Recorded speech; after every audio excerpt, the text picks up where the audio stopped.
Hey everybody, Prepper Nurse 1 here.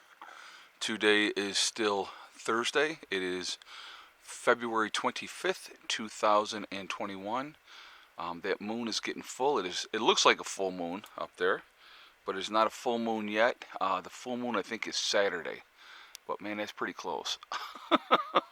Looks actually pretty cool. So anyway, really quickly, I wanted to do a video. I wanted to talk about this because actually I was affected by this today. So let me give you the backstory first. We're going to talk about sleep deprivation and then dealing with that in a post-event crisis. Okay. So I probably went to bed late, probably about 1:30 last night.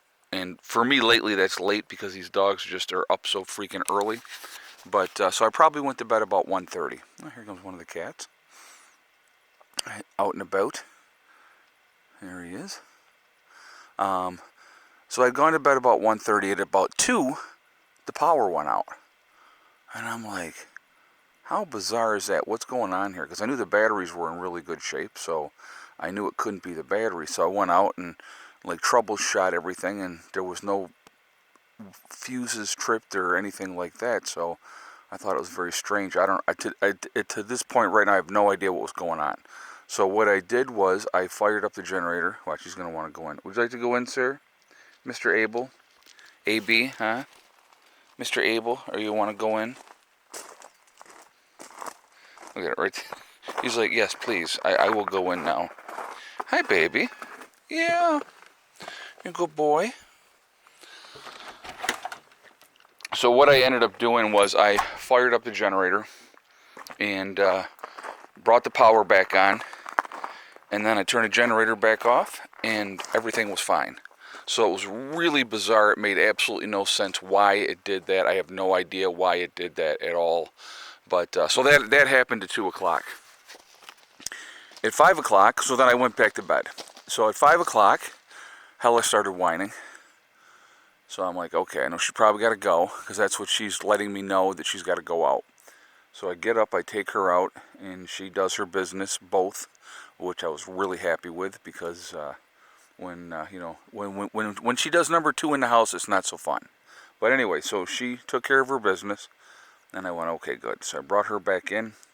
We went back to bed, and at 7 o'clock, like clockwork, they were up again. Okay, and I pretty much have been up since then.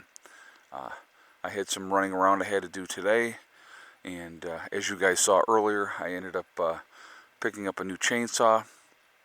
I wanted to get the collars for the cats and the dogs because we're getting in where the weather's going to start getting warmer here, and even though we have snow everywhere at the moment, the fleas and ticks will be coming soon. So I wanted to get their new collars purchase so I can get them on them and so that they can be scored away that way. So got those.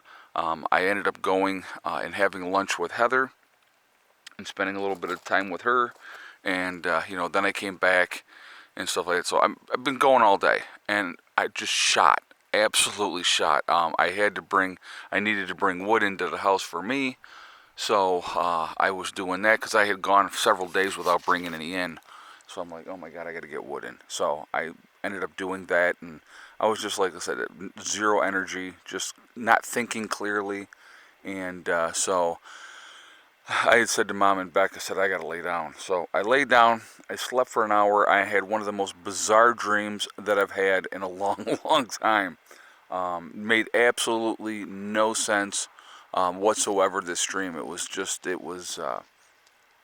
really bizarre. People in the dream that I hadn't seen in years or thought about in a long, long time were in this dream. It was just very, very strange. But anyway, so like I said, so I've been just going with no sleep. I'm still tired right now, but taking an hour nap really hasn't taken the edge off. So I'm pretty tired still. But what I wanted to share my thoughts because of the experience of today with not getting enough sleep, and I'm hoping that I go to bed early tonight and I get a good night's sleep. But the experience of that correlates when you think about a post-event. And in a post-event, how are things going to be when you are literally going to be jumping at every sound you hear. Everything you hear, is going to have you on edge because you don't know if that's an enemy, not an enemy, or if it's just a natural noise or not a natural noise. All those things are going to affect everything that happens to you. So, those are things that I want people to think about. Sleep deprivation is no joke, number one. And in a post event, getting that proper rest is going to be really important for several reasons. Number one, you want to keep your mind sharp, especially in a post event. You better have your wits about you and with what's going on and everything like that. So that's going to be hugely, hugely important in that post event to be able to think clearly. Your reaction time is not going to be anywhere near the way that it should be in a post event if you are overtired and you're sleep deprived. Okay, you know, when and I'm talking, I just for me it's this today. That's it. But I'm talking about day after day after day of not getting enough sleep, getting that broken sleep. An hour here, 2 hours there, another hour here. You're never getting into that good, deep REM sleep cycle. So it definitely affects things with your thinking, and your judgment is clouded. You're not thinking clearly. You're not making rational decisions. You're like punchy, I think is the right word, because that's kind of how I felt today. I felt really punchy, and I know I wasn't on my game today.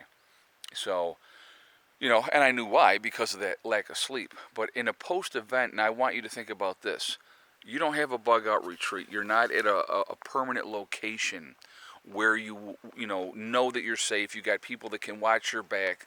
You can get that regular sleep, or try to get as much of that regular sleep as you can in that time period. Let's say you're on the road and you're traveling, and there's danger all around you realistically in a post event, and you're on the road and you're trying to get someplace. Let's say you're working your way towards a bug out location and you say you're doing it on foot. Well, there's danger around every corner. You don't know what you're walking into. You're going to have to be extra cautious. When are you going to travel? Do you try to sleep during the day and travel at night? Or, what are you doing? Do you know the terrain? Do you not know the terrain? What kind of weather are you facing? When you are not getting proper rest, too, it breaks down your immune system. And so you're going to be a lot more susceptible to sickness and stuff like that because you're overtired. You're not getting that rest that you need, and your body's going to be like, hey, we need to rest, and your mind is going, we need to get to where we need to get to. And a lot of, I think you're going to see in a post-event, a lot of people are going to wander aimlessly. Now, I'm going to tell you what, and this also, let's think about this, okay? We're in a post-event. The world has gone to total crap, okay? Where are people going to go? And I want you to think about this. Are they going to stay in New York? Like, I live in New York, so are people going to stay in New York? Or are they going to head south? Because they know the south is going to be warmer. People are going to head south because if they don't have, a heat source and all those other things, there's going to be a huge migration to warmer climates. Again, I look at that as a advantage to me. To me, it's an advantage to be in this area because the hardy are going to survive up here. The prepared are going to survive up here. People that are not used to it and stuff like that, they're going to get out of Dodge. So it's going to put you in a much, much better position.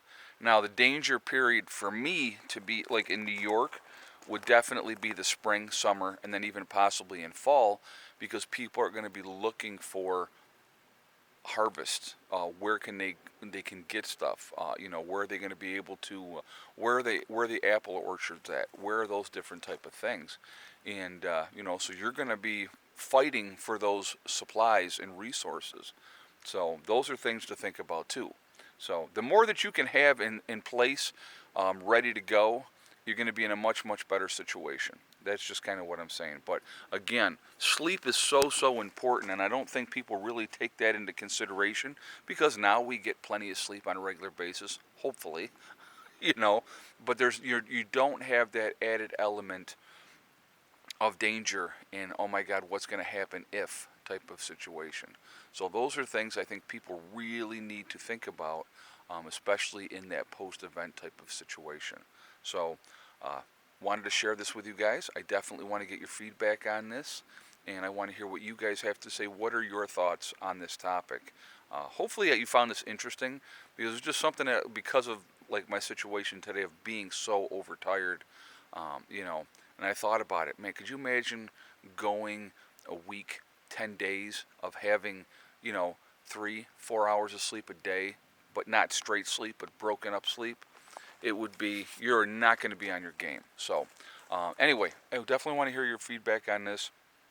Please like, comment, and share the video. Also, make sure you hit that bell icon to get all notifications as well. And I appreciate you doing that. And but anyway, we are all in this together. That is important to remember. Also, remember to hug and kiss the ones you love. Tell them every single day. Tomorrow is not guaranteed. We never know what's going to happen in life, so it's really important that we tell the people that we care about every single day how we feel. Also, remember, guys, STD, step, thing, and day. It's one step at a time, one thing at a time, and one day at a time. Whatever you're trying to do, whatever you're trying to accomplish, you can do it. The only one that is going to stop you from reaching those goals is you. Nobody else can stop you. So stay positive. Excuse me. Stay away from negative people that want to tell you what you cannot do. Surround yourself with positive people. Set those goals and make them happen. All right? I will see you all tomorrow. I hope you have a great day. Prepper Nurse 1, out for now.